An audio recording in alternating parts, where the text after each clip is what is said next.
Assalamualaikum warahmatullahi wabarakatuh. Perkenalkan, saya Dela Amanda. Pada kesempatan ini akan mempresentasikan makalah yang berjudul Penerapan Kebijakan Akuntansi dan Manajemen Risiko Perbankan pada Perusahaan Bank Rakyat Indonesia atau BRI pada tahun 2025.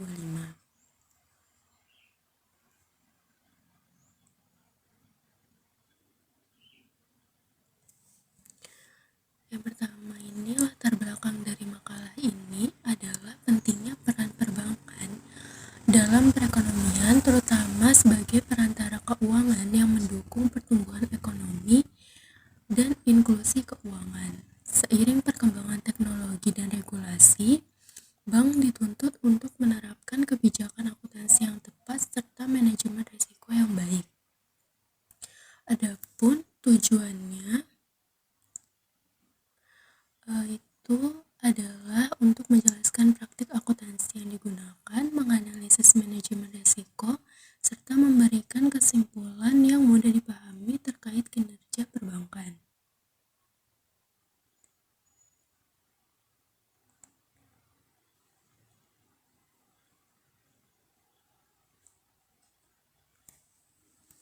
Untuk profil singkat perusahaan, di sini tuh BRI merupakan salah satu bank milik negara terbesar di Indonesia yang didirikan pada tahun 1895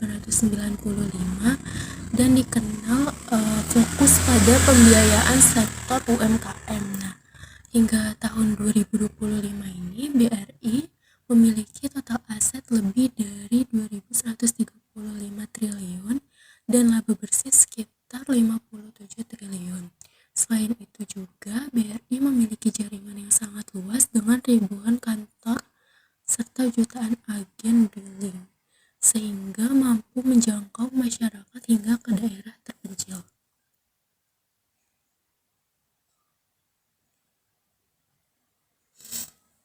Untuk analisis studi kasus yang pertama, berdasarkan dari sisi kebijakan akuntansinya, BRI ini telah menerapkan standar PSAK 71, PSAK 50, PSAK 55, dan PSAK 60 dengan baik.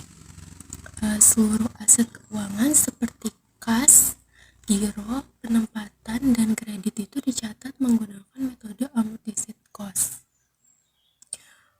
Yang kedua, pada sisi akuntansi kas terjadi peningkatan saldo kas sebesar 7,6% yang menunjukkan kondisi likuiditas yang cukup baik. Selanjutnya, pada giro ini terjadi penurunan signifikan pada giro di Bank Indonesia, namun diimbangi dengan peningkatan giro di bank lain. Hal ini menunjukkan strategi pengelolaan likuiditas yang lebih efisien.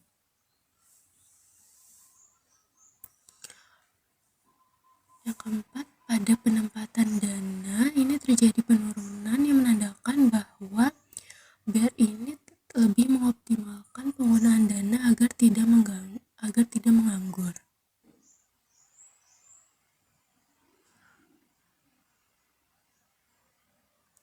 Selanjutnya, pada kredit yang diberikan terjadi peningkatan sebesar 13,1% yang menunjukkan pertumbuhan bisnis. Risiko kredit dikelola menggunakan metode Expected Credit Loss atau ECL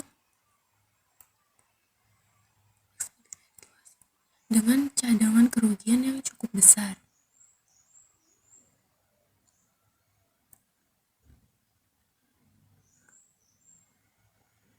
Selanjutnya, dari sisi manajemen risiko, BRI ini telah menerapkan pengelolaan risiko kredit, likuiditas, dan risiko lainnya secara terintegrasi sesuai dengan ketentuan OJK. Hal ini menunjukkan bahwa bank ini memiliki sistem manajemen risiko yang baik dan terstruktur.